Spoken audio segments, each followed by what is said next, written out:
नमस्कार, आप सभी का हमारे यूट्यूब चैनल पर स्वागत है। आज हम बात करेंगे, अक्सर हम देखते हैं कि जब हमें हिचकी आती है तो हमारे दादी-नानी, बुआ जी सब हमको ये बताते हैं शायद कोई आपको याद कर रहा है। तो 1-2 हिचकी से तो समझ में आता है कि शायद हमको कोई याद कर रहा है और वो बंद भी हो जाती हैं। लेकिन लगातार जो हिचकियों का आना उसका क्या कारण है? तो यही सब बातें जानने के लिए आज हमारे साथ हैं आयुर्वेदा डॉक्टर विवेक राजपूत जी। नमस्कार डॉक्टर साहब। नमस्ते।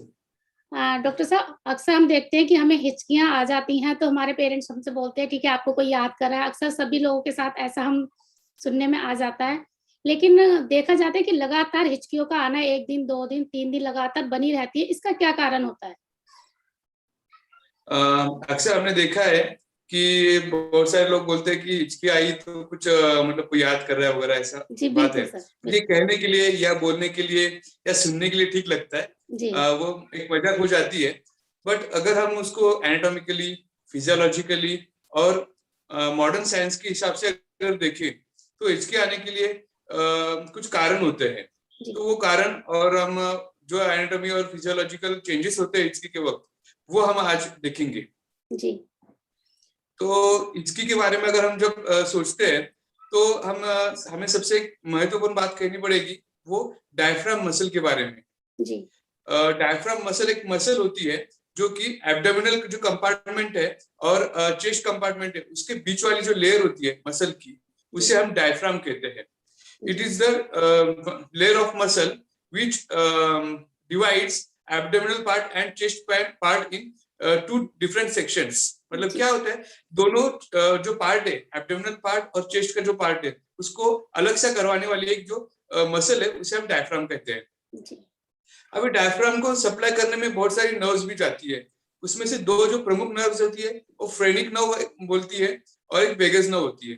तो ये जो नर्व्स है, जब ये नर्व्स को किधर तो इरिटेशन होता है या फिर डायफ्राम मसल को जब इरिटेशन होता है तो ये हिचकी आना स्टार्ट होता है। आयुर्वेद में हम हिक हिक करोति इति हिक्का ऐसा कहा गया है, जिसमें हिक हिक ऐसी आवाज आती है, उसको हम हिक्का कहते हैं, ऐसा कहा गया है। तो अभी हम हिचकी के बारे में अगर जानना चाहे, कॉज के बारे में हम सबसे पहले देखते हैं। तो सबसे मेन कॉज जो होता है, खाना ज्यादा खाना। बहुत बार क्या होता है कि हम भरपेट खाना खा लेते हैं और उसकी वजह से क्या होता है, डायफ्राम जो मसल है उसके ऊपर इरिटेशन पैदा होती है और वो नर्व्स को जाके मेंदु तक संवेदनाएं जाती है और उसकी वजह से हमें हिचकी आना स्टार्ट हो जाता है। एक पहली बात हुई। सेकेंड एक कॉज होता है कार्बोनेटेड ड्रिंक्स। जैसे कि हमने आजकल देखा है, बहुत सारे लोगों को, अभी समर स्टार्ट होने वाला है तो हमने देखा है कि बहुत सारे लोगों को क्या होता है, कोल्ड ड्रिंक्स वगैरह, जो कोका कोला है, पेप्सी है, थम्स अप है, ये अलग अलग तरह की जो कोल्ड ड्रिंक्स होते हैं जो कि कार्बोनेटेड ड्रिंक्स होते हैं, तो उनका ज्यादा सेवन करने से, अति सेवन करने से हमें हिचकी का उत्पन्न हो जाती है। तीसरा और एक कारण जो बताया गया है, पुरुषों में अति मद्यपान। बहुत सारे पुरुष है जो कि अति मद्यपान करते हैं, ज्यादा मद्यपान करने की वजह से भी हिचकी आने लगती है। बहुत बार क्या होता है, अक्सर अभी हमारा जो रूटीन है बहुत फास्ट होते जा रहा है। हम फास्ट फूड ईट करना या फिर खड़े होकर कोई ठेले पर खाना खाना या फिर हम इधर तो ट्रैवलिंग में खाना खा लेते हैं।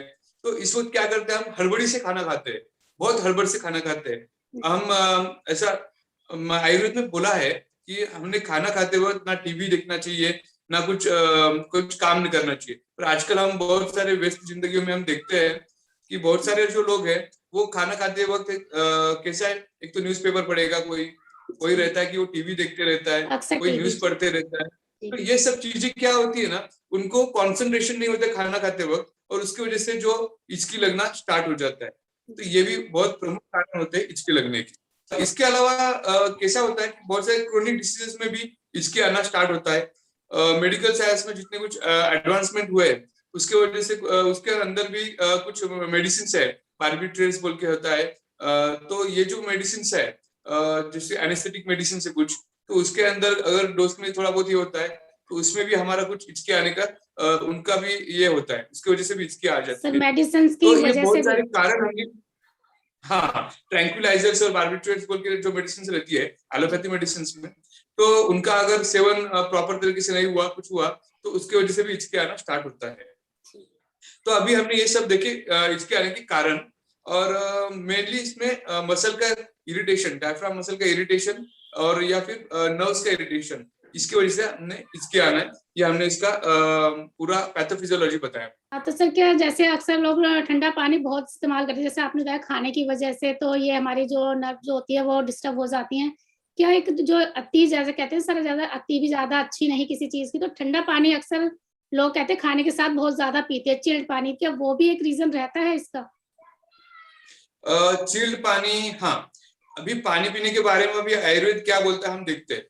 तो पानी पीने के बारे में आयुर्वेद बोलता है कि ज्यादातर हमने हमारा बॉडी टेम्परेचर जो है उसके हिसाब से पानी पीना चाहिए। अक्सर क्या होता है समर के दिनों में, या फिर समर के दिनों में सबसे ज्यादा होता है कि हम लोग क्या करते हैं, बहुत बिस्लेरी, चिल्ड बिस्लेरी चाहिए हमें, ऐसा हमारा कहना रहता है, बट इट इज मतलब ज्यादा हानिकारक होता है वो।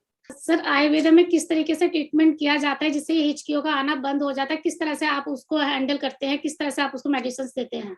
हिचकी आना, इसके लिए हम मेडिसिन, हमें घरगुती उपाय में बताऊंगा। मेडिसिन का तो आपको बता के मतलब सामान्य जो लोग हैं उनके लिए मेडिसिन का तो उपयोग नहीं होगा, बट जो कुछ उपयोग हम घरगुती उपायों में बोलते हैं उसके बारे में हम थोड़ा सा चर्चा करेंगे, सविस्तर में चर्चा करेंगे। तो मेनली एक चीज बोली है कि नींबू जो कि वो एसिडिक रहता है बहुत, उसको अगर हम चूसते हैं, एक स्लाइस करके नींबू की अगर हम वो चूसते हैं, मुंह में रखते हैं, तो उसके वजह से भी इसकी रुक सकती है। दूसरा एक कारण बोला है कि दूसरी एक चीज बोली है कि ठंडा पानी, जो बर्फ का चिल्ड पानी रहता है, अगर हम कंटिन्यू मतलब थोड़ा सा पीते हैं तो इसकी रुक जाएगी। और तीसरा एक जो बोला है काली मिर्च और अदरक है, उसमें थोड़ा सा नमक, काला नमक या फिर सेंधा नमक जो बोलते हैं हम लोग, वो डाल के अगर हम थोड़ा सा चूसते हैं तो ये रुक जाती है। और विचारों के बारे में एक बोला गया है कि एक तो शॉकिंग कोई भी चीज बताई जाए, मतलब माइंड डाइवर्जन करना है, तो ये भी एक ट्रीटमेंट बोली गई है आयुर्वेदा में, जो कि हिचकी रुक सकती है, जिसकी वजह से हिचकी रुक सकती है। हाँ सर, आपने बताया कि जैसे आयुर्वेद में मेडिसिन, अगर मान लीजिए नॉर्मल हिचकियां लग रही है तो आपने बताया हमें किस तरीके से नींबू का या अदरक का या ठंडा पानी का हमें इस्तेमाल करना है। लेकिन सर जैसे आपने अभी बताया था कि ज्यादातर चिल्ड वाटर लेने से भी दिक्कत आती है, लेकिन आप इधर बोल रहे हैं कि थोड़ा थोड़ा चिल्ड वाटर, तो यानी कि एक तरह हम कहते हैं नुकसान भी है, अगर एक तरीके से लिया जाए तो हिचकियों में ये फायदेमंद होता है।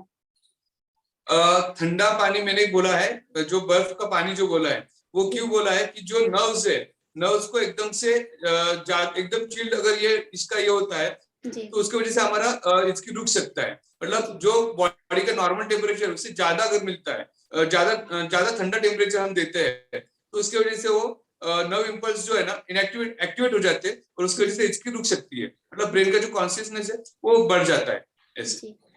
डॉक्टर साहब जैसे आपने बताया हिचकियां लगने से और किस तरीके से उसको रोका जा सकता है, किस तरह से फायदा पहुंचता है इन चीजों से, लेकिन सर अगर मान लीजिए इसके लगातार बढ़ती चली जा रही है और वो मतलब कहते हैं ना कि सर बहुत ज्यादा ही हो रही है, तो ऐसी सिचुएशन में किस तरीके से व्यक्ति को अपना डायग्नोस कराना पड़ता है, या किस तरह से आप उनको ट्रीटमेंट करते हैं?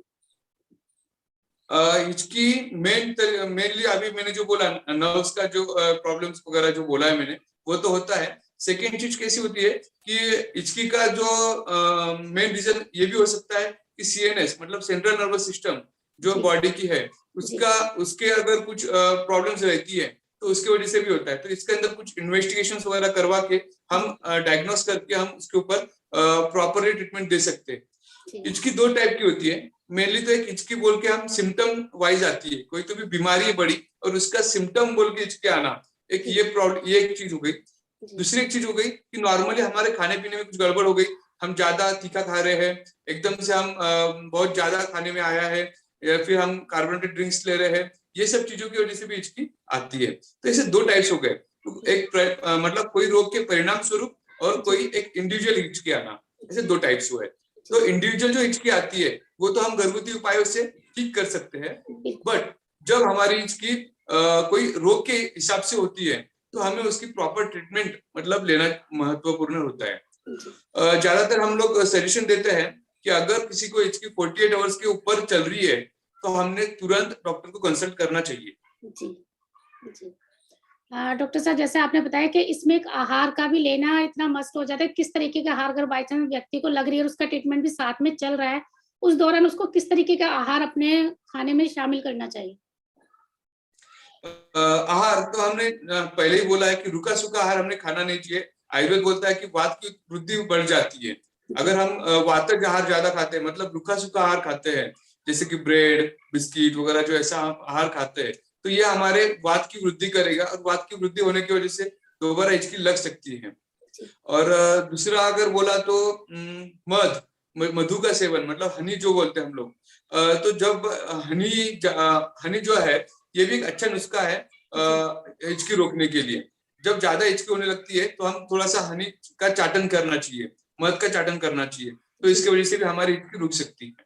जी, जैसा कि डॉक्टर साहब ने बताया कि हिचकियों का लगना एक नॉर्मल, अगर आपको 1-2 हिचकी आ रही हैं या मतलब थोड़ा-सा आपको हिचकियों की परेशानी है, तो डॉक्टर साहब ने कुछ चीज़ें हमें बताई जो घर पे रह के हम उनको इस्तेमाल करके हिचकियों को बंद कर सकते हैं। लेकिन अगर बाई चांस अगर किसी प्रॉब्लम से या किसी बीमारी के कारण कुछ सिम्पटम से हिचकियाँ आ रही हैं, तो उसका ट्रीटमेंट लेना चाहिए, डायग्नोज़ कराना चाहिए।